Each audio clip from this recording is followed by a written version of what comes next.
All right, shalom, shalom. It's your brother Walt Rummy back with another lesson, Lord willing. It be edifying. I'm going to start by giving all praise, honor, and glory to Yahweh, Bahashem, Yahweh Shah, Bahashem, Waha, Rakakadash, Barakatha Yahweh, Barakatha Yahweh Shah.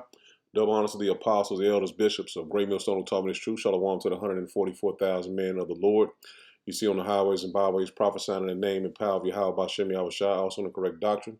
I want to send a shalom to the one-third men, women, and children that will escape the judges of Yahweh Shem Yahweh Shai by their faith. Just got another lesson I want to bring out through the spirit of Yahweh Shem Yahweh Shai. As if you don't know by now, that the debt ceiling, the American debt has reached $40 trillion, man, which is way more than that, but this is what's documented. And you're soon to see the American dollar crash. And this is something our apostles been warning us of, and we see it plain as day that they're going to crash this dollar. There's no way they can continue to stand the debt that they have and pretty much kick the can down the road to the next generation. So we're seeing the end of Rome, man. This is Rome 2.0, and we're seeing the end of it. Now let's get into these videos, hit a couple of scriptures, and Lord willing to be edifying.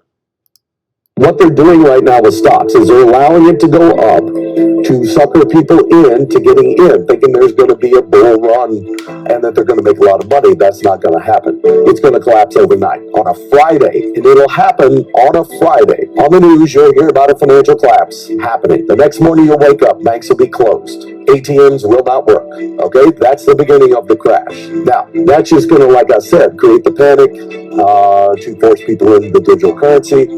And then they'll allow, once people get on the digital platform, and then once they tell you, okay, we're switching over to this digital platform, it's going to save things, it's going to make things go back to normal you're going to have about 30 days, they're going to say, to turn in all cash or convert it over to digital, or you're going to lose it.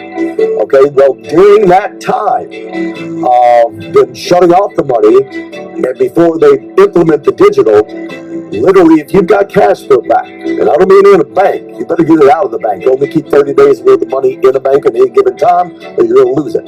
Take it, put it in a safe, someplace safe, and then you're going to be able to pick up. And he pretty much gave you a most likely scenario, because when the dollar crashes, it doesn't matter how much money you got in the bank. It don't matter how much money you got on you. It's going to be useless. The money is going to be useless, and I mean trash. Shit paper, man. Wipe your ass with it. Just like it was in Venezuela when the dollar crashed, it was useless, man. In plenty of other nations, when their dollar crashed, it was pretty much useless. It was just basically paper you can just burn. And this is what we're coming to in Babylon the Great, man. Once the crash happens, and it's already happening, it's starting to, that wheel is starting to roll downhill, man. And it's going to continue to do that until it ultimately crashes, and you're not going to be able to go to the store and use that money, man. And this is what we just warned you before it happens, so you won't be stuck out there, because it's going to happen. There's no doubt about it. And these people that follow the money, they follow trends. They're showing you and telling you without any biblical insight. They're telling you what's going to happen to the American dollar. Now check this out. So let me be clear. America has officially hit $40 trillion of debt for the first time in recorded history. Things are not going well here. In the last 2 days, JP Morgan Chase announced that because of the impending fertilizer shortage due to the Strait of Hormuz closure, we are most likely going to be in a food crisis next year. When you pair this with the currently largest ever recorded El Nino brewing in the ocean, we were already going to have record low crop yields. Now what we could yield, we don't have the fertilizer to grow anymore. Dozens of food recalls, ranging from chlorospora, salmonella, E. coli, crippling the food supply chain already. We hit the lowest level of fuel reserves we've had since the 80s months ago. The problem has only gotten worse. We've got ISIS actively radicalizing American citizens and convincing them to do terrorist attacks, homegrown domestic terrorism. All the while, Indiana has been secretly without power for 14 days. Yet we just keep throwing dollars at a war that has nothing to do with us. I truly believe America is on the verge of collapse, and people either have their eyes shut or have no access to the information because the media is not talking about this. Please share this video with your people so they understand what's going on in our country. And as always, Prepare yourself, protect yourself, and don't tell nobody about it. It's the cherry on top. The FBI has reported over a dozen different states are recording cyber attacks to their water infrastructure. Yeah, and that's plain, man. Nobody, they're not going to tell you on the news that the American dollar is going to crash, that the infrastructure pretty much is vulnerable for a terrorist attack and knocking the power out for 18 months in America.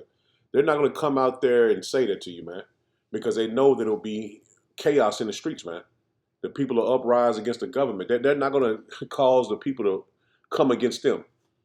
So the only ones that understand and know this is the ones that's pretty much, basically seeking the Lord, and those that seeking information and knowledge. And like I said, a lot of Edomites bring this information out. But this is for the elect, man. We know what's going to happen and what's coming, because we've been known and prepped from the Lord many years ago, man, starting with the apostles and elders, man. Now, this is the Treasury Secretary, Scott Bessent, on the U.S. national debt crossing 40 trillion threshold, man. And they never had this much debt, man.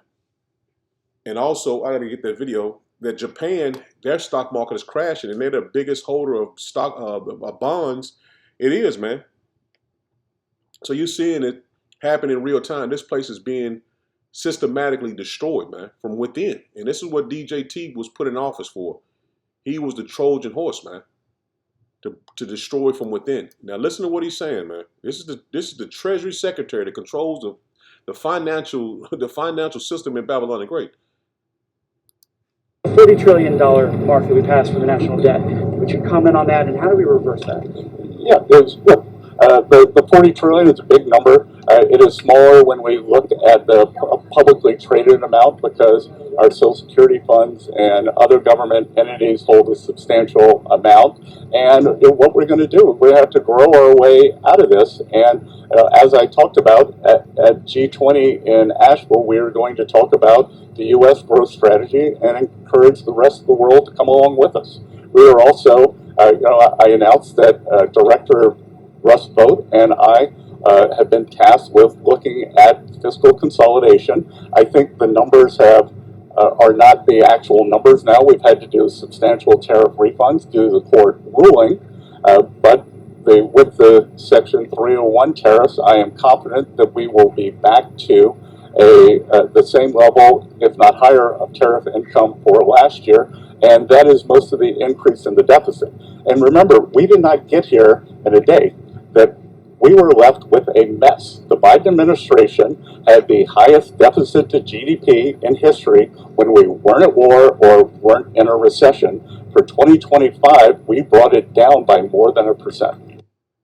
And that's a lie, because since DJT's been in office, it's been 1.8 trillion added to the deficit, man. I'm not saying that Biden didn't add to it either.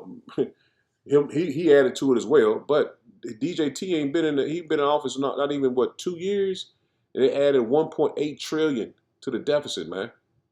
They can continue to have this type of debt and continue to, they can't pay it back, man.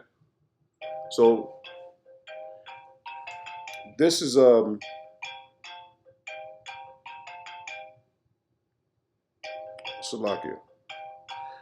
They can't continue to kick the can down the road, man.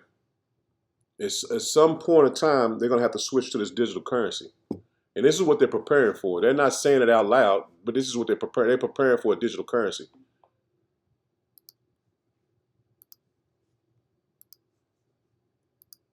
It's official, the US just admitted it, which means no one is safe from what's coming next. Not your wallet, your paychecks, your savings, your cost of living. In fact, life as you know it is about to change. In case you missed it today, the US announced that we are buying back our own debt because nobody else wants it.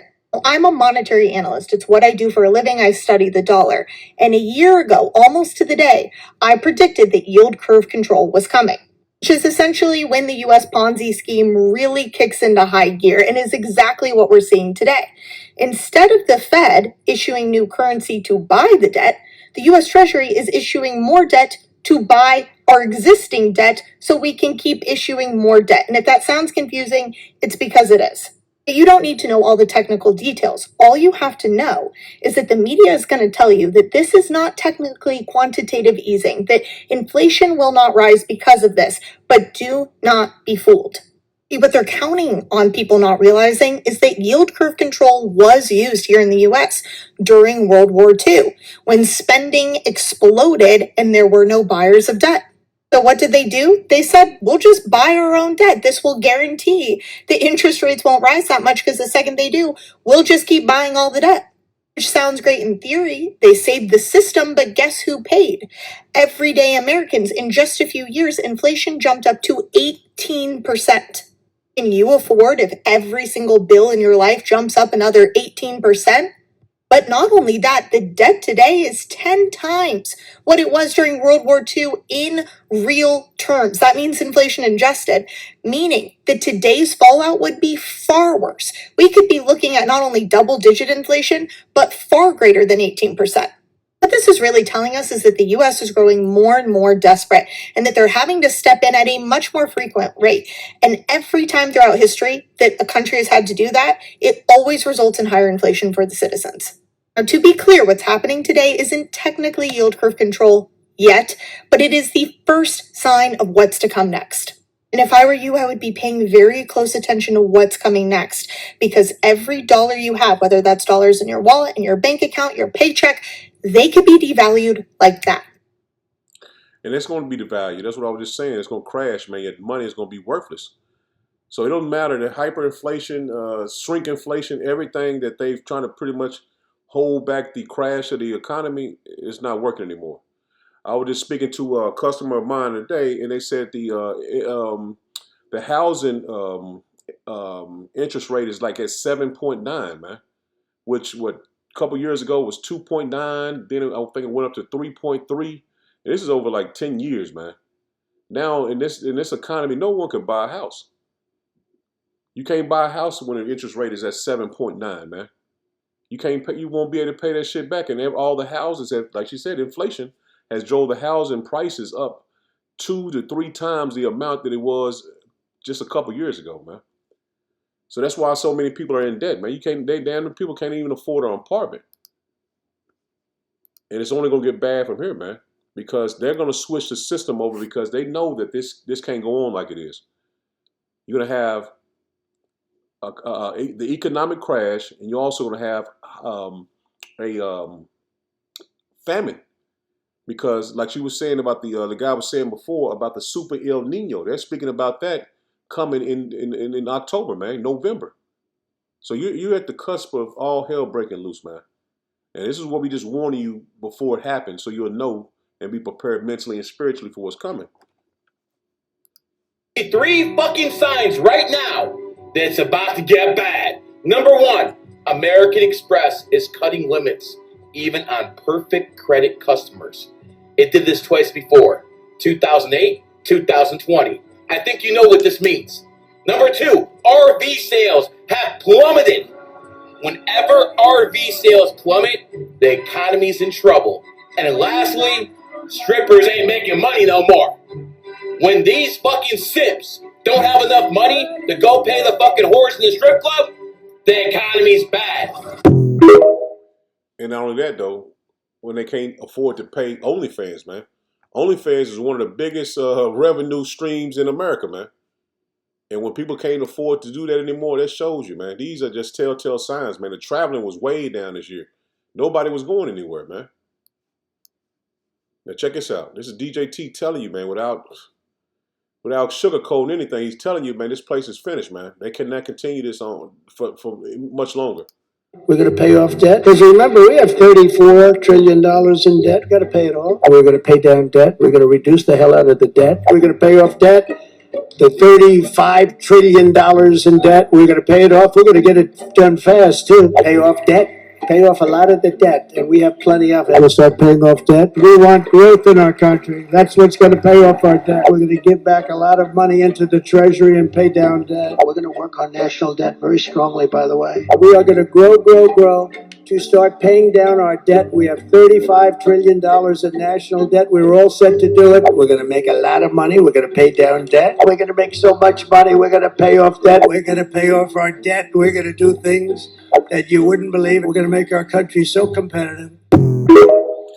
And him telling you that was a clip of a bunch of clips together, but he's telling you can't pay it down, man. How can you pay down 40 trillion when he was in office the first time? They couldn't even pay down it was like 30 trillion, something like that. And like I said, it's way more. This is what's documented. Now China is also mocking Babylon the Great because they've used this Ponzi scheme for so long, and no one really have really caught on to it. None of these countries, because they use their military to go and pretty much make people stay in the system, man. That's what they did to Gaddafi. They went and made Gaddafi wanted to switch to a gold-backed currency. Saddam Hussein wanted to switch to a gold-backed currency, and what they did, they went to Iraq and said it was weapons of mass destruction. Also in Saudi Arabia, they said that not Saudi Arabia, but Libya, they said Gaddafi was punishing his people, man. So if you want to get off the American dollar, they will use war and their military to come against you, man. And they've been doing this for many, many years, man. Now, China, Russia, and the BRICS countries, they are bypassing the American dollar. And the Iran war, the reason why they went against the Iranians is because there was a shrinkage in the system, man. They wasn't able to basically control all the money going to buy oil, man. So that's the reason why they went to war with Iran. But it pretty much backfired because they didn't know Iran was strong as it was, man. And now these nations, the BRICS nations, are backing them. China, Russia, I think North Korea. But those nations are backing Iran, man. They're giving them all type of weapons to fight off Babylon the Great, man. Now, this is, like I said, this is a little video that China put together, but they're mocking the American system, man.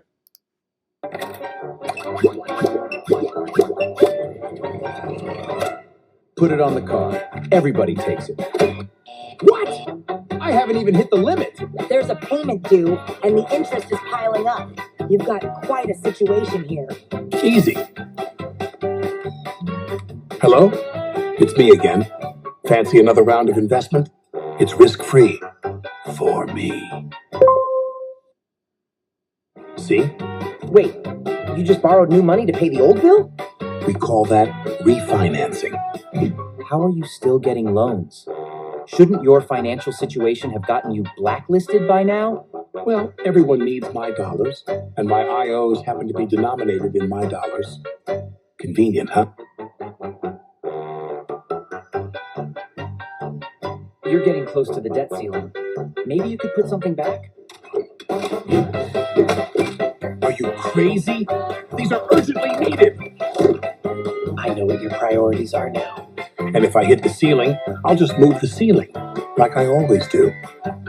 Who's gonna handle the debt finally? Relax. Just kick the can down the road. Future Eagles will handle it.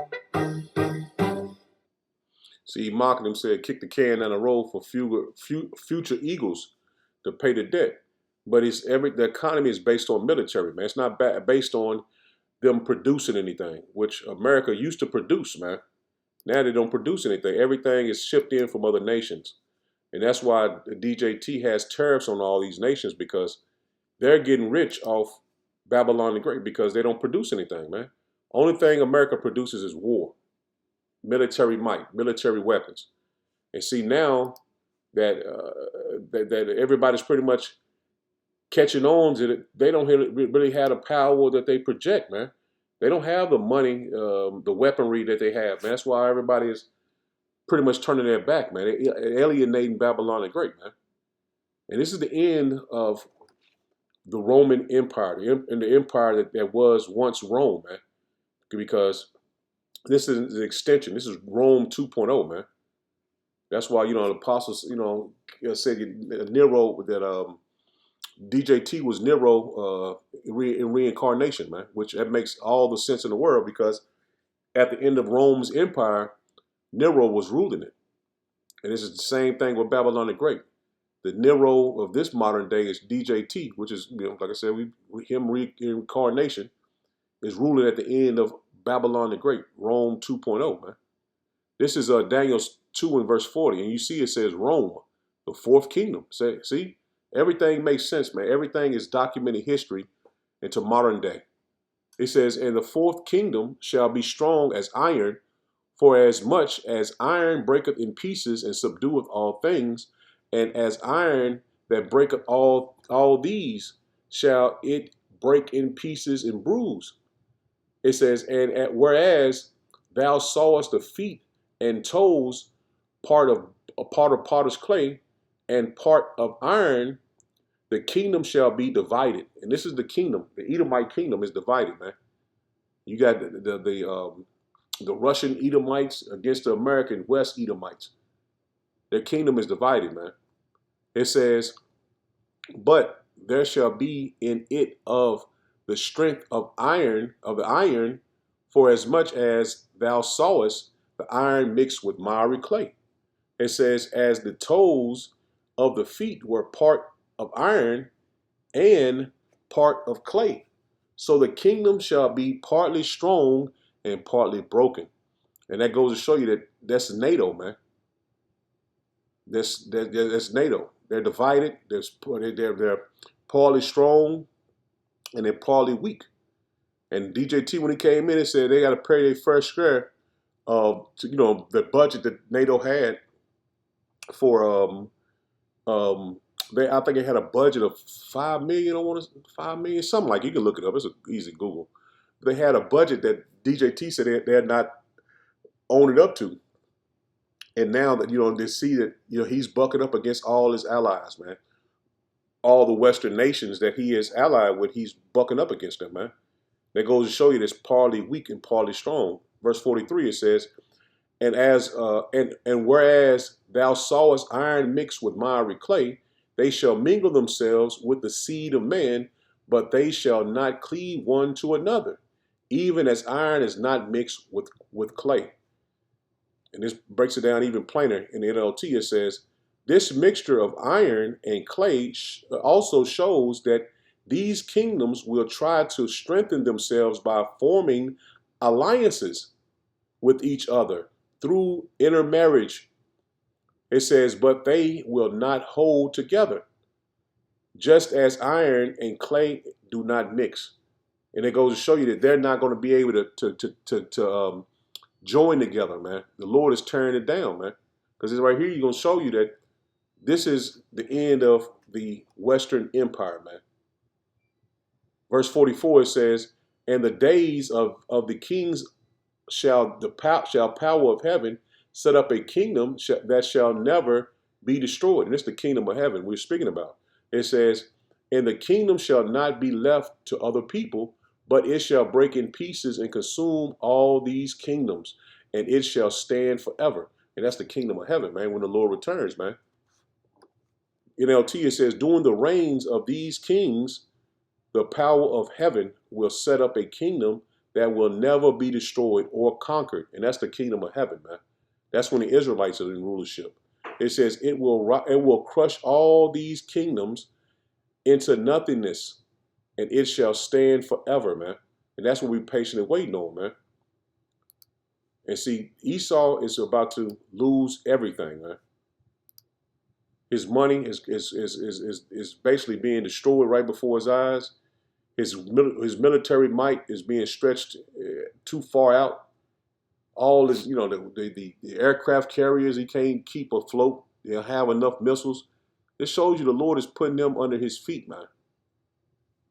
This is plain to see. This is Revelation 18 and start at verse 10. It says, stand afar off for the fear of her torment, saying, at last, that great city Babylon, that mighty city, for in 1 hour is thy judgment come. See, and in 1 hour, this place is going to be destroyed, man. But we know prophecy has to be fulfilled. It says, and the merchant of the earth shall weep and mourn over her, for no man buyeth her merchandise anymore. See, when this place goes down, it's going to pretty much fuck the whole world up, man. Everybody sells their goods here. Everybody's making a profit here. People come to America, they make their money and they ship it back, man. That's why you got the northern tribe, the so-called Mexicans and other southern tribes as well, that come to America and send the money back to their homeland, man, to their family. But the Lord is finna destroy this. They're finna destroy this, man. Even India, all the other nations as well, man. They make money here and send it back. Revelation 18:12, it says, the merchandise of gold and silver and precious stones and of pearls and fine linen and purple and silk and scarlet and all fine wood and all manner of vessels of ivory and all manner of vessels of most precious wood and the brass and iron and marble and cinnamon and odors and ointments and frankincense and wine and oil and fine flour and wheat and beasts and sheep and horses and chariots and slaves and souls of men. And see, everything is produced here, man. And this is speaking of what's normal. It ain't modern day, but we know that all these fine flowers and linens and that's sold here. But this place once produced that. It says, in the fruits that shall, so let me read it again. It says, and the fruits that thy soul lusteth after are departed from thee, and all things which were dainty and goodly are departed from thee, and thou shalt find them no more at all. See, all these things that the Lord bless this place to have, man. You got to think, man. America used to produce a lot of stuff, man. They used to produce a lot. And now the Lord is crippling this place because they feel like we can take everybody else's resources. And now that these merchants can't make their money no more, a lot of these nations are going back home, man. Shit, even in my hometown, man, I remember these Koreans, they own this little gas station, man, and shit. Man, everybody used to go down there, man. To be honest with you, everybody went down there. And see, look, the phone listening to my conversation. But everybody used to go to this place. Now, they gone. They sold their business and got up out of here. And that's just one of the ones I know for a fact that left and went back home. Verse 15, it says, and the merchants of these things which were made rich of her by her shall stand afar off, for the fear of her torment, weeping and wailing. See, when these people are going back home because they know the destruction is coming in this place, man. They don't know it, like we know it, but they see that the economy is crashing and there's no more money to make.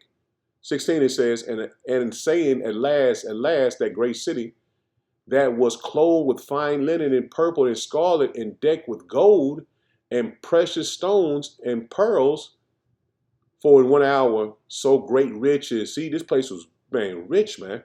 They say this is the richest place in the earth, man. Babylon the Great. It says, for in 1 hour so great riches is come to naught. And every shipmaster and all the company of in ships and sailors and as many as trade by sea stood afar off.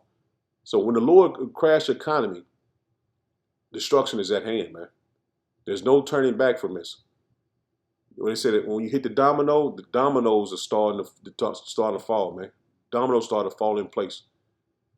And we're seeing it ain't gonna take that long for the Babylon the Great to be destroyed, man. All those great riches, man, the richest country in the world, man, has come to nothing.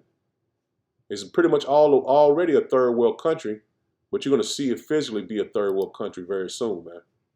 This is James 5 and verse 1. It says, go to now, ye rich men, weep and howl for your miseries that shall come upon you. See, everybody is, got money and all that. That's all it was about, man. Everything in America, get money, get money, get money. And then you're going to see it's worthless, man. Getting the bag and doing this and doing that, it's all pointless. It says, your riches are corrupted and the garments are mouth-eaten. Your gold and silver is cankered, and the rust of them shall be a witness against you, and shall eat your flesh as it were fire. Ye have heaped treasures together for the last days. Let me get this in NLT, man. It makes it even plainer. It says, your wealth is rotting away, and your fine clothes are moth-eating rags. And it's basically telling you that everything that look beautiful is coming to nothing, man. All the money, you know what I'm saying, getting this and getting that and having that and having this, the materialistic mindset that people have, it's going to be for nothing. It says your gold and silver are corroded, and the very wealth you were counting on will eat away your flesh like fire. With corroded treasure you have hoarded, will testify against you on the day of judgment. See, everything you thought was, I gotta get this, I gotta get this bag, I gotta get this money, I gotta do this, I gotta do that. It's gonna be a witness against you, man, because you put off the Lord to have earthly riches. Verse 4, King James, it says, behold, the hire of the laborers who have reaped down your fields, which is for you, kept back by fraud, crieth, and the cries of them which have reaped are entered into the ears of Yahweh Hashem Yahweh Sabaoth. Ye have lived in pleasure on the earth and been wanting. You have nourished your hearts as in the day of slaughter. Ye have condemned and killed the just, and he doeth not resist. And see, this is what Esau's done, man. He's lived in pleasure. He's lived on high and destroyed the children of Israel. And now his day has come, man. This is the end of Esau's kingdom, man. And that's what we want our people, man. Don't get caught up in what Esau has and what he presents to you, because he's finna lose it. And you don't want to be in the same boat as him, man. He's finna lose it all. But those that repent and return to the Lord, we finna gain it all, man. This is 1 Timothy 6:10. It says, for the love of money is the root of all evil, which while some covet after, they have erred from the faith and pierced themselves through with many sorrows, man. Because when this dollar crashes, man, you gotta think all these jakes, man, that hit the club and party and thinking, well, I got a Benz, I got this, I got that. When that money is gone and when those materialistic things leave, they're gonna be at each other's neck, man. They're gonna be at each other's throat, because this is all they've known, man. Having this and having that. And that's why it's gonna be so much death, because a lot of people are gonna go after people's goods, man. Because you got to think, man, if you always had it and then turn around and never have it again, it's gonna lead to you doing what you have to do, man. This is Luke 12, drop down to verse 33. It says, 33. It says, sell that ye have and give alms. Provide yourself bags which wax not old, a treasure in the heavens that felleth not. And this is what we're planning for, man. Constantly seeking the Lord, constantly building up our spiritual bank account that's in heaven, man. Because this is what's going to happen, man. The Lord is going to give protection to his elect. And that reward that we're going to receive for standing so firm for the Lord is, man, it's not going to be compared to anything on earth, man.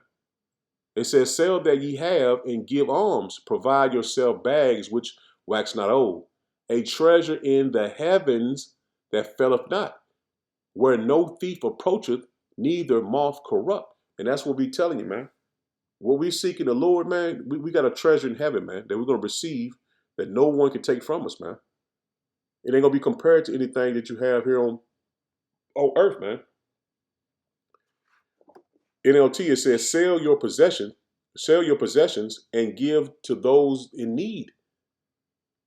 This will store up treasure for you in heaven. And this is teaching this word, man. It says, and the purpose of the purses in heaven never get old or develop holes. Your treasures will be safe. No thief can steal it, and no moth can destroy it. King James, it says, for where your treasure is, there will your heart be also. And that's why we constantly stay in the scriptures, man. This is where our treasure is, man. Yahweh B'Shem Yahushua. Nothing is going to be taken from the elect, man, because we turn our minds and our spirit to the Lord, man. This is Luke 18. And I just want to hit this story too, man, real quick. This is you see right here. This is the rich young ruler. And it's speaking, I'm trying to basically just getting it for, this is what the Lord said to the children of Israel, man. It says, this is Yahushua speaking, it says, now when Yahushua heard these things, he said unto him, yet lackest thou one thing, sell all that thou hast and distribute unto the poor, and thou shalt have treasure in heaven, and come follow me. So this is speaking of having treasure that is speaking about in heaven, man. It's teaching this word, man. Believing and having faith in Yahweh B'Shem Yahushua. And this is what he said, come follow me, teach his word. This is what he said. He says, and when he heard this, he was very sorrowful, for he was very rich. See, he was rich in possessions. See, we want to be rich towards Yahweh B'Shem Yahushua, man.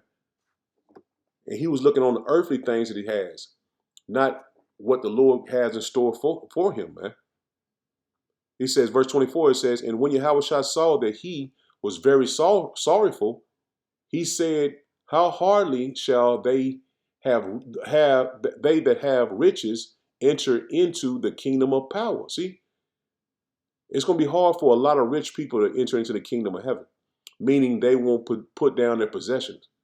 Everything is based on what they have here and not what the Lord has in store for them, man. It says, for it is easier for a camel to go through the needles of an eye than a rich man to enter into the kingdom of heaven, man, the kingdom of power. So that's why a lot of our people that have all these different materialistic things are not going to be able to walk away from what they have, man. Because in this faith, man, you're going to have to be able to walk away from your house, walk away from your cars. So you might have to walk away from your family. But this is what the Lord is putting before you, man. Follow me. Turn from everything else and follow me. 26, it says, and they that heard it said, who then can be saved? This is what the disciples said. Who then can be saved? That's why the Lord building your faith up now before the judgment comes. He says, and he said, the things which are impossible with men are possible with power, man. So the Lord will put his spirit on you to do this. You're now, he's putting his spirit on us now. That's why he's prepping us now before it actually comes, man. And this is all about faith. This is based on faith, man. This is Philippians 4 in verse 19. It says, but my power shall supply all your needs according to his riches in the glory of Hamashiach Yahushua, man. See, this is what we're preparing for. If we had to walk away from our house, all the possessions, cars, clothes, everything that we have, money, if we got to walk away from it, we got to walk away from it, man. NLT, it says, and this same power who takes care of me will supply all your needs from his glorious riches, which have been given to us in Hamashiach. And we have faith, man. This is what you're worried about, man. Nothing else. So I'm going to end it there. Lord, when was edifying. Shalom.